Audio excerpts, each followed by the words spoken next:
like pilots. For starters, I guess you gotta learn some bindings, right? You're gonna fly this thing, you gotta be able to use its controls. We're not gonna go through everything you can bind in the FrogFoot. Let's just stick with the basics, things you're gonna just need to have bound to utilize this aircraft in almost all aspects. It doesn't take that many key binds with the Flaming Eclipse 3 aircraft, which the 25T is one. It's the free one, but it is a Flaming Eclipse 3 pack, and it doesn't take that many binds. So we're just going to go through them really quick so you can see them and what they're really going to do. So, for starters, flight controls. So we have our trim hat. You're going to want your trim hat somewhere. If you're playing on a keyboard, you're going to want it not on your actual controls. This is how you trim the aircraft. You're going to want all 4 of these trimmed up. So if you're going certain speeds, the nose is going to want to come up, and if you're going to stay that way for a while, you're going to want to trim the nose down a little bit so you don't have to hold your controls. If you're using a HOTAS, sticks get heavy. It becomes a pain. You're going to want to use your trim. Trimming the rudder is not something you have to worry about, really. You're going to want your throttle levers. You want them up and down. You're going to want your rudder. If you have HOTAS or pedals, then you're going to use those. If not, you want a left and right rudder control for your aircraft. And those are under flight controls. So trim hats, throttles, and your rudder. And of course, your pitch up, down, left and right bank. If you're using a keyboard, you'll want to put those there. If you have a HOTAS, you'll want to put those under your axis commands.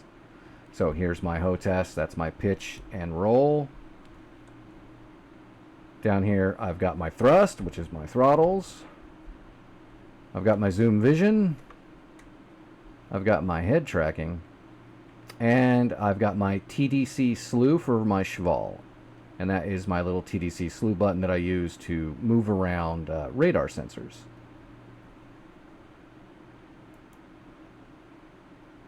Now if you don't have a HOTAS, you can come down here to sensors, and here you can find the target designator, which is going to be that cheval slew I was talking about. And you can set that as buttons on your keyboard.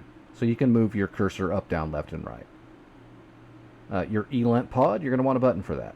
Your ELENT pod is what turns on and off your radar for shooting anti-radiation missiles. So when you're hunting radars, you have to have an ELENT pod equipped and you have to turn it on.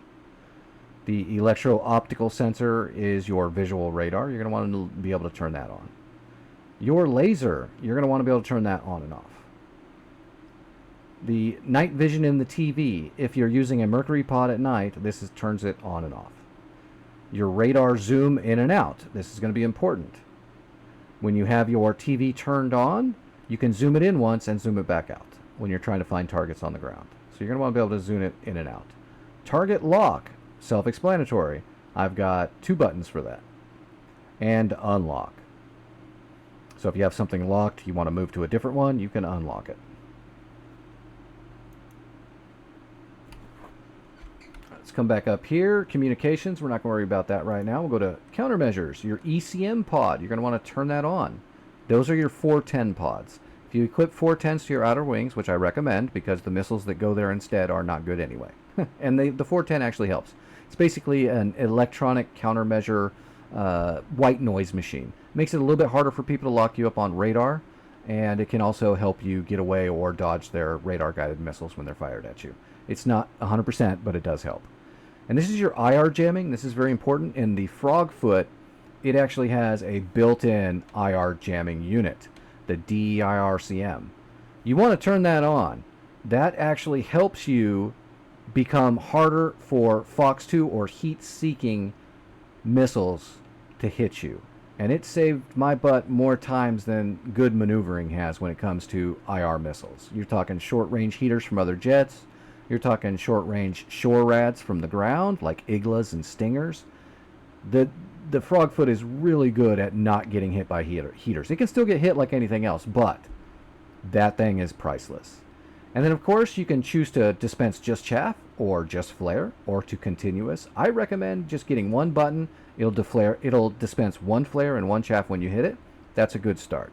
You have a decent amount of flare and chaff.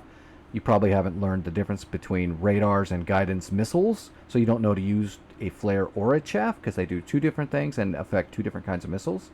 So just get one bind for that for now, and you can work more with that later.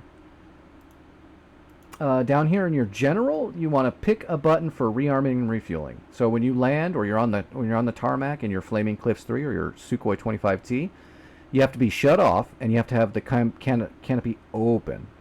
But then you can hit whatever button you put here to bring up your rearming and refueling window. You want a button for your respawning a new plane if you're practicing on your own map or something like that. If you blow up, you can just respawn a new plane by hitting this. And that's basically all you need to know here. You don't have to worry about your knee board right now, but there is a knee board. There's key bindings for it. You can look at that yourself later once you've been flying longer and you're a little bit more used to everything. Modes. This will be important. You want at least 4 of these modes. And you see I have all of them, but you only need 4. Navigation mode. That's your normal mode when you're flying.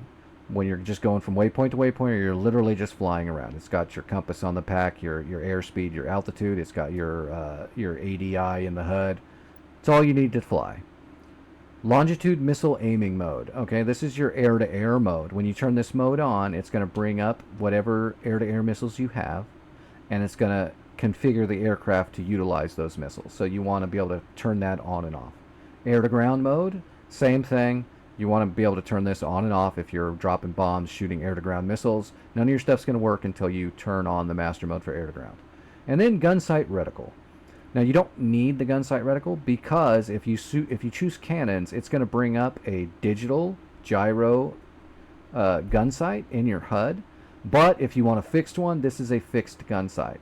If you turn it on, you can't switch to another mode to shut it off. You have to turn it off first. And then, of course, you can set up your next waypoint or previous waypoint hotkeys as you see fit.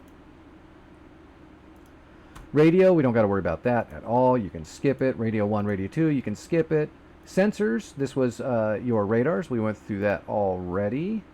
Systems, now there's a few here you're going to want. Your air brake in and out. You can do that with just one key. If you hit it, it goes out. If you hit it again, it goes in. It does whatever it does opposite of what it is. You're going to want a key binding for canopy, open and closed. You're going to want one for your drag chute. When you land, you want the drag chute. If you don't have the drag chute or you accidentally used it, you're going to have to land without it. So you just want to make sure you land at the more front of the runway and you allow yourself to brake. And you cannot lay on the brakes. You got to just let her slow down and kind of pump the brakes a bit. Eject. Whatever it is, you got to hit it 3 times to eject so you don't accidentally do it. You've got your engine start and stop if you just want to do it that way. And there's also, you can put it on your HO-test to engine start stop. This one here that says electric power switch, that's basically just your on button to turn the power on. 1 button, you hit it. Your engines, 2 buttons, left and right, you hit it. Or you can do it on 1 button to just turn them both on at the same time. Flaps landing position. So this is, if you hit this button, it'll automatically put the flaps in the all the way down position.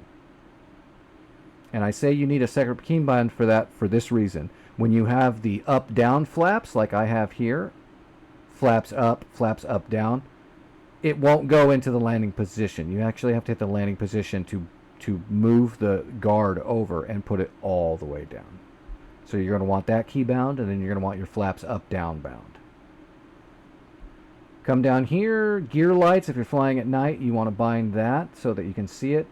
The HUD color, if you don't like the standard green that it starts out as, you can key bind something to rotate through all the colors. The HUD filter is very important.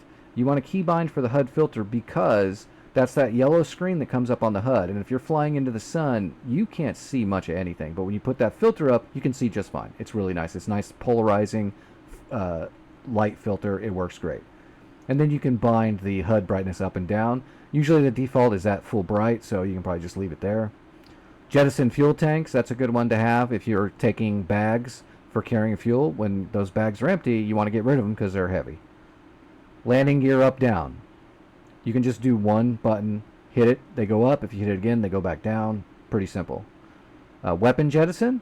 So this is your emergency weapons jettison. If you get into some kind of dogfight and you're carrying a whole bunch of bombs, you might want to drop those bombs so you can engage in air-to-air and have a better chance of surviving. You're not the most maneuverable jet, but you're even less maneuverable when you've got tons of bombs on there. And then wheel brakes, you're going to want a brake button. Or if you have pedals, you'll put the wheel brake in your axes. And coming down here now, we've got weapons. So we want a button that switches to cannons. No matter what you're doing, pulling the trigger does not shoot the cannons. You have to select cannons, then they shoot. Even if you're in air-to-air mode, if you pull the trigger, it's going to try to attempt to fire whatever missile you have selected if you have a launch authority. So you have to select the cannon to use it.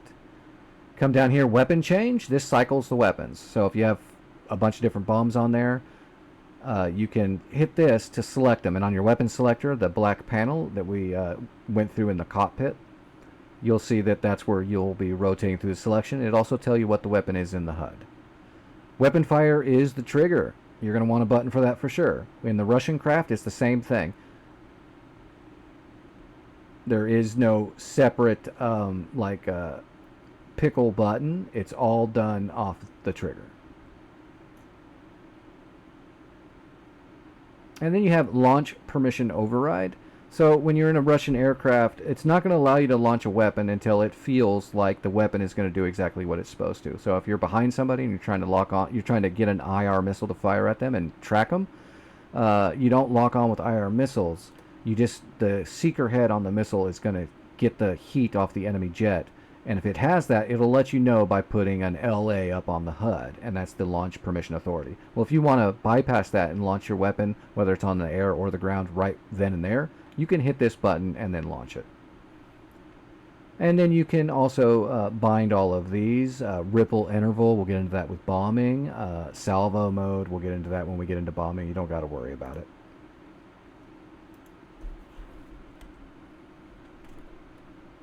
Alright, window zoom out. We got all of our things. We got our binds. We got our weapon select here. We got our cannon. We got our brakes.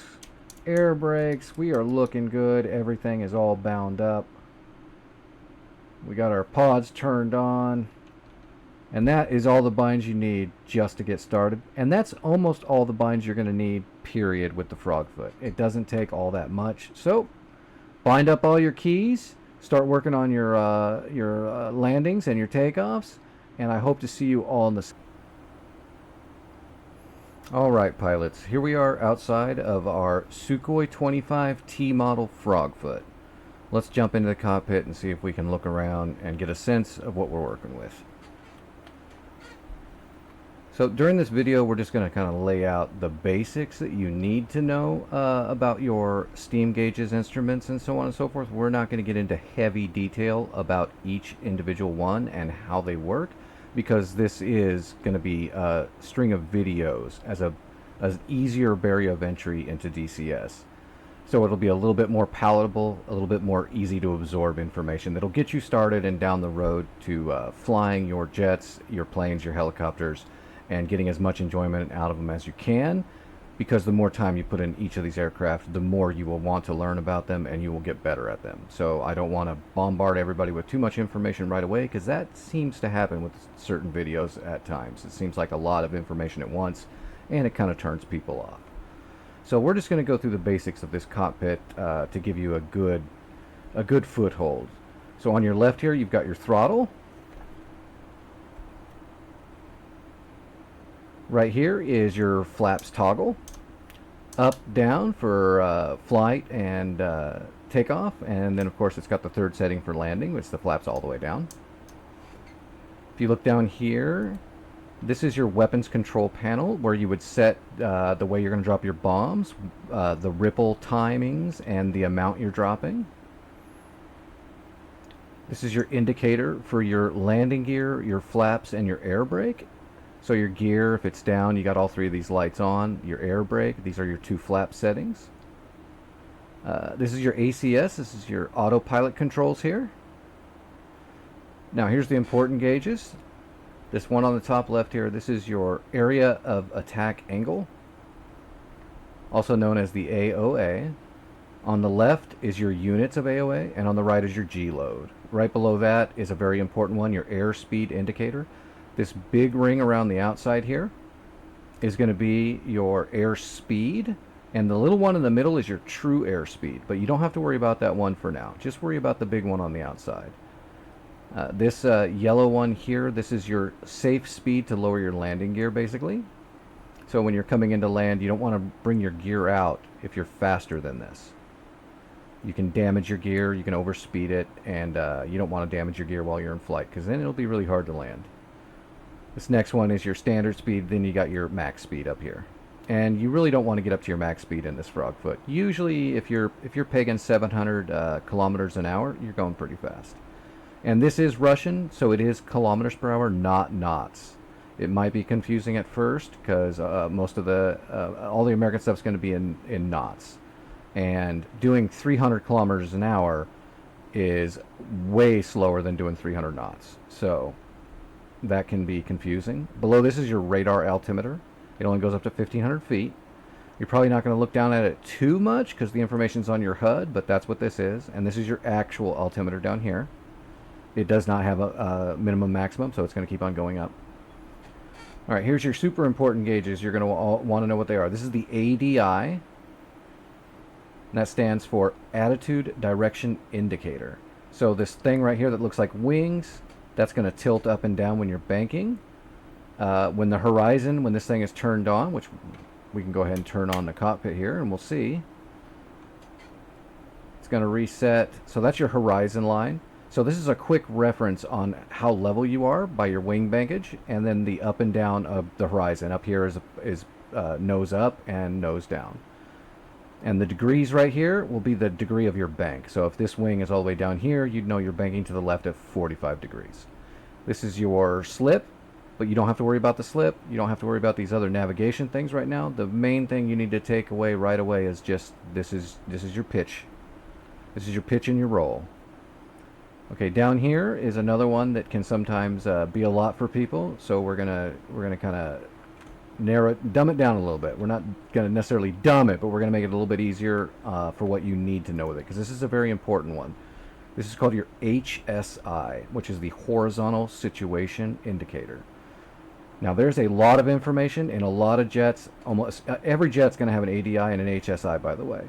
And they're all very similar in what they do. Some look a little different, but they do the same things. Now, a lot of navigation data and waypoints and certain things like that are going to be given to you in your HSI. But just to get started, things you need to know as a beginner, as a pure layman, is around your airplane is the degrees of where you're traveling. Around you is 360 degrees. North is the bearing of 0, 0, 0. So if you look on your HSI, you notice it is a 360 degree circle. And at north is the 0 point. This arrow right here is where you're heading. So where the nose of your aircraft is pointed right now. So we know we are going from a heading of it's like 34.5 degrees. So it'd be 345 degrees. Most of the time when you're getting information about where you're going or where somebody else is to you, they're going to round it up or down. So in most cases, if you saw this, you would say we're heading 350 degrees.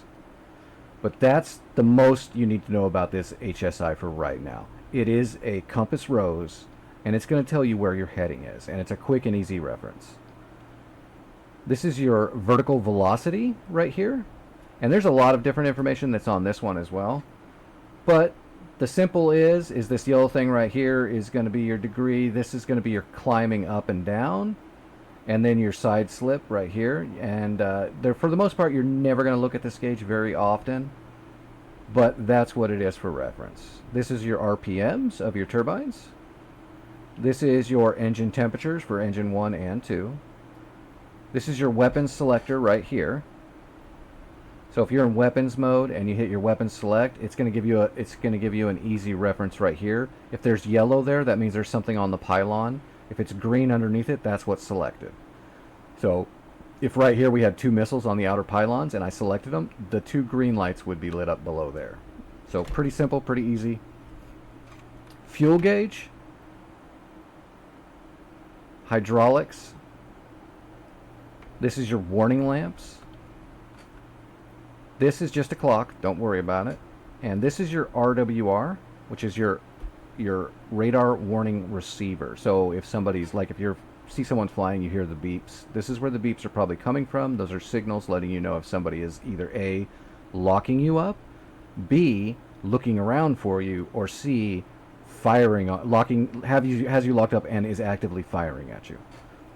And we can get into that more later, but just so you know a basic of it, this is the directions around you and behind you. This ring of slits right here is the radar strength that might have you.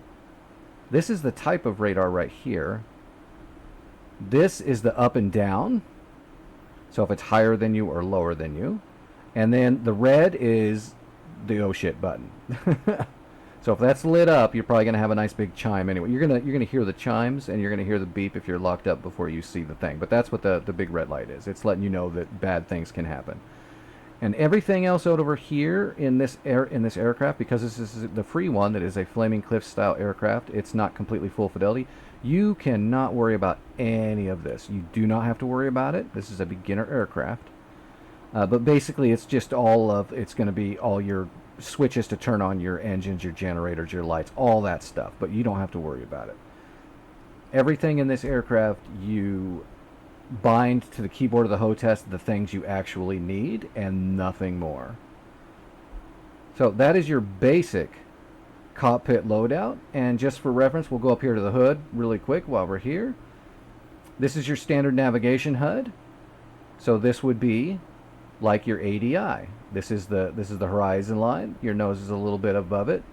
This is your actual indicated airspeed. That little check mark below it here, the caret, that is whether you're going faster, slower, or maintaining. So right now it doesn't read less than 80. So that's why it says we're going 80 kilometers an hour. And it says we're in the middle because we're maintaining that speed because we're not moving at all. So if we were at 300 kilometers an hour and we started slowing down, this caret would just be on this side now. And if we were accelerating, it would be on this side. So that's a quick, easy reference to see if you're gaining or losing speed. Here is your HSI compass rose. Real quick reference right on the HUD so you know where you're heading. This will be your radar altitude range. So we're on the ground, so we're 0. And then, of course, you can switch between your modes, air to ground, air to air, and there's, of course, a gun sight. If you want to use that gun sight, I usually don't use that gun sight. When we get into actual combat in the air, I can go through that stuff with you. Oh, and of course, this is your Schval screen. It's just a TV screen. When you use your Schval sensor, which is your forward-looking TV screen to find targets and to designate them with your laser, this is the screen you're going to be looking at. It's a good screen. It's nice and big. A lot of planes don't have this big of a screen, so it's actually kind of nice. This little thing down here is called the Ekran, which is a Russian thing, and it's basically it's a warning computer. It'll give you messages on there. And that is your SU-25t model FrogFoot basic layout of the cockpit. I hope this is informative for you, and in this video we're going to move on to the next point, which is going to be takeoffs, and then we're going to do landings. So I will see you on the runway in just a minute.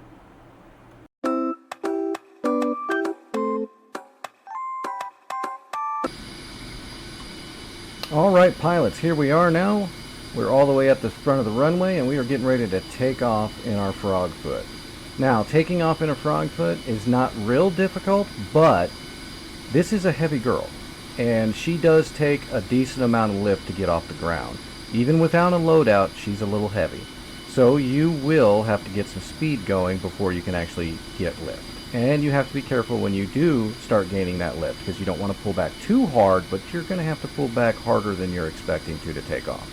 And especially if you have a heavy load. It can be scary at times when you're trying to take off and land the FrogFoot until you get used to it. But I'm here to tell you it's a piece of cake. It's not hard at all.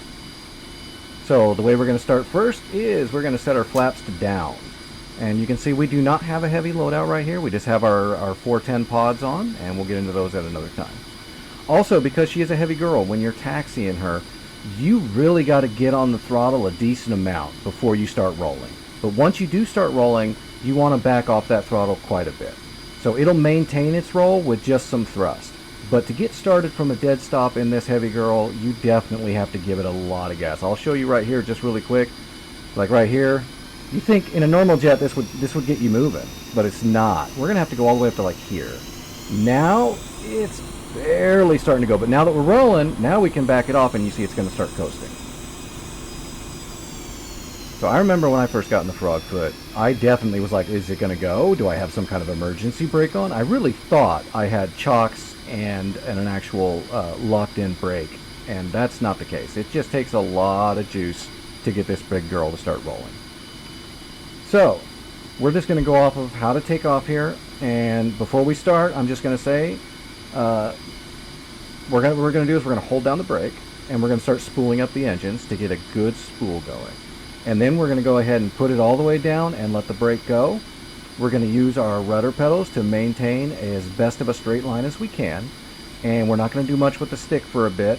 And once we get up our speed to about anywhere between 260 kilometers an hour and 300 kilometers an hour, depending on your load, you're going to start generating some lift. And you're probably going to have to hold back on the stick a decent amount to really get off the runway. And what you want to do, because if you don't get off the runway and you get too fast, you're going to overspeed your gear and blow your tires. But as long as you're pulling back on that stick, it's not going to be a problem. Don't worry about it. Just stay calm, keep on the gas, and start pulling back on that stick the same way I'm getting ready to. So here we go. We're going to start spooling up. There you can see our RPM's going up, going up. All right, we hit 80, so we're going to let off the brake, and we're going to give it full throttle now. And it might shake a little bit. Don't worry about it. Just watch your speed and maintain your straight line as best you can. On really windy days, it might take more rudder to stay on the runway, but don't worry about it. Just add that as you go. All right, we're almost at 250. I'm going to start pulling back a little bit slowly. Now I'm pulling back more, and now I'm letting it off, and I'm not just holding it. I'm bringing my gear up right away. And now that we've got some lift going, now I'm going to push forward on the stick a little bit. And at about 390 to 400 kilometers an hour, I'm going to bring the flaps up. And there you go. We took off and we are flying. By 450 knots, you've got good control and good control surfaces. You're going to peel out of your takeoff pattern and get away from the airfield and get out of everybody's way, and you are flying your jet. And we can ease off of the power now. And there we are. We just took off a FrogFoot, piece of cake. No matter how nervous you are, just keep doing it. You'll start, the longer you put your time into a seat, the more comfortable you get. And the more comfortable you get, the easier everything becomes. And you will get less and less nervous about everything you're doing. It just takes time, no matter who you are. I've been flying stuff my whole life. It's just the way it is. The more time you get in, the better it is. Don't try to do everything quickly. Just learn how to do things and then just do them. The repetition is what makes you better. I was told a long time ago when I was learning how to fly, when I was just a kid, slow is smooth and smooth is fast. And that is very real. And you'll start noticing it the more time you put into every plane. And don't worry about how daunting a plane seems when you first get into it. You might be afraid. It's got a lot of systems. It's a Hornet, or an A-10C2. There's a lot of stuff going on there, and there's a lot to learn. Just do it piece at a time and keep putting time into the chair, and it will all start clicking, and you will become a master of it. All right, well, let's move on to the landing here, and I will see you when we're on our long final approach.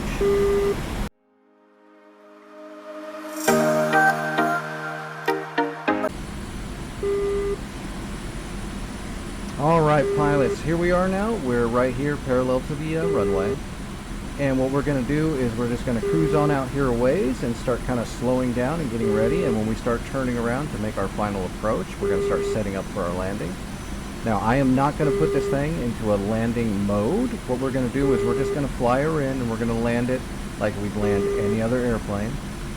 We're just going to keep an eye at the basics. I'm not going to explain the glide slope or on-speed landing for this one. I'm just going to show you how to land this bird without any other input to make it as easy and simple as possible, and then later on with more advanced aircraft and more advanced avionics, we can probably get into things like on-speed landings, glide slope, and all of that. It's actually not that hard, but it can be a lot at once. So this time we're just going to come around, we're going to make our loop, and we're going to land this thing nice and easy. going to be a piece of cake. A lot of people feel like it's really daunting task to land the FrogFoot at times because it is so heavy and the gear is not the best. But if you just lay it down nice and light, it's actually a piece of cake. And the biggest mistake I see people is they're trying to use a glide slope with it and they get too slow and they start falling like a rock. So I'm going to show you how to keep your speed up. That way you can lay it down nice and soft no matter what you're doing and you'll be fine. It does have a drag chute, so you can be a little bit faster than normal and you'll be just fine. Don't worry about it. You don't have to land at the very front of the runway with the FrogFoot. Your parachute will stop you fairly quickly. So we're going to come up here, we're going to start slowing down to around anywhere between 350 to 400 kilometers an hour, and we're going to turn around on our final. We're going to get lined up with the runway, we're going to get our air brake out, we're going to get our gear down and our flaps down when our speed is down there below 350. And then we're just going to come on in and we're going to try to maintain our airspeed of somewhere in between 290 and 300. It's just around in there. We just don't want to go too slow, so we're going to keep it at least at 290 or a little higher. And then when we get to the runway, we're just going to kind of flare up a little bit and drop the power out, and we're just going to let her lay down onto the runway nice and light. We'll just maintain a little nose up and just piece of cake, just like butter. So here we go. I'm going to unpause her now. Whoa, and she's bucking. Okay. So right now we're at 700 feet. Well, kilometers. And we're going pretty fast, but we are actively slowing down. Right now my throttle is right in the middle, and we're just going to keep on cruising like this. Now normally if I wanted to come in right now, I'm past the runway enough I could turn in. But I'm a little high for that, and also we're going to do a nice slow landing. We don't have to worry about doing like an overhead brake landing right away. We're just going to do a nice straight in off of a normal landing pattern. We're just coming in on the right side on the downwind. We're going to turn in on the left and get lined up. All right, now we're going to back off the throttle just a little bit more because you can see that by our indicator that we are leveling off our speed. We want to keep slowing down a little bit more. All right, let's start turning over.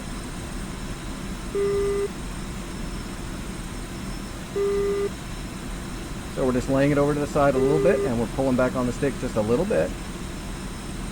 And we're trying to maintain our altitude. We don't want to drop altitude too much. So right now we're at about 850. Give it a little bit of speed here, a little bit of gas.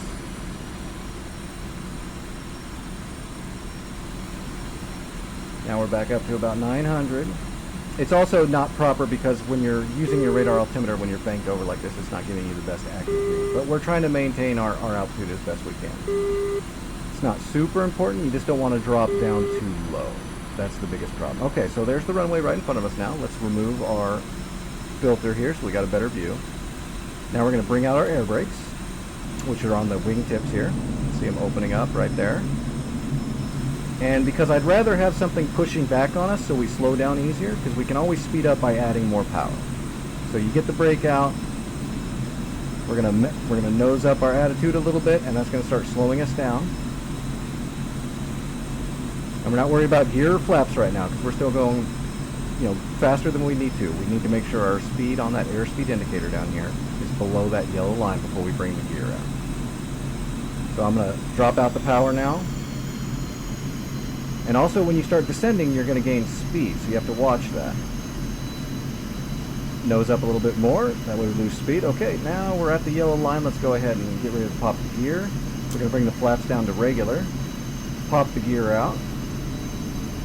Because the gear is going to slow you down quite a bit. So we're a little fast now and we're a little high still. So what I'm going to do is, the gear is going to slow us down a little bit more. I'm going to go ahead and drop the nose down and get us down lower. Because we're a little high. Alright, now we're not too high. We're going to bring the nose up, and that's going to start slowing us down. I haven't given it gas for a little while now. We're just gliding. Just gliding.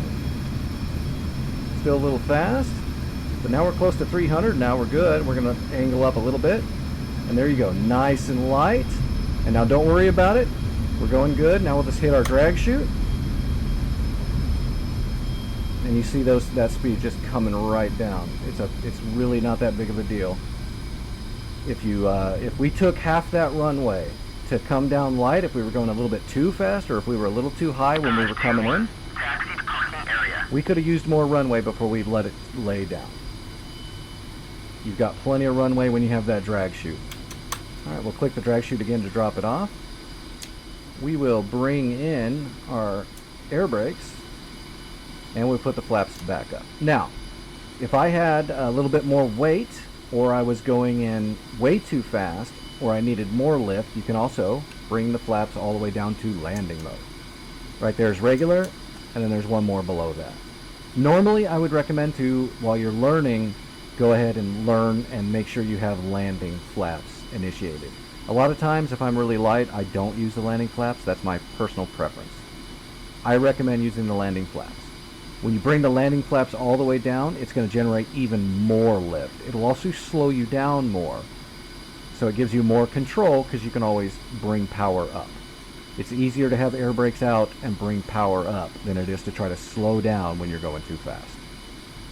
And that's basically landing a FrogFoot in a nutshell. The more you do it, the easier it's going to get, and I say stick with it. And I really hope you enjoyed this video. This is just the first set in videos I'm going to do on the FrogFoot. I'm also going to get into their weapon systems at a later date. We'll do SEAD, where we're shooting anti-radiation harms missiles at enemy radars. We will get into deploying rockets. We will get into deploying the gun and air-to-air missiles. And we will also get into air-to-ground missiles and laser-guided munitions. And, of course, dropping bombs. And I hope you come back for that. Most of these videos will be for the beginner. And very advanced, detailed videos will come later. And there's also a lot of people out there that are great pilots, a lot better than me, that already make very advanced videos. And I suggest if you're looking for something more advanced, look at some of my other videos or find one of those videos. There's a lot of people in the DCS community they're very cool.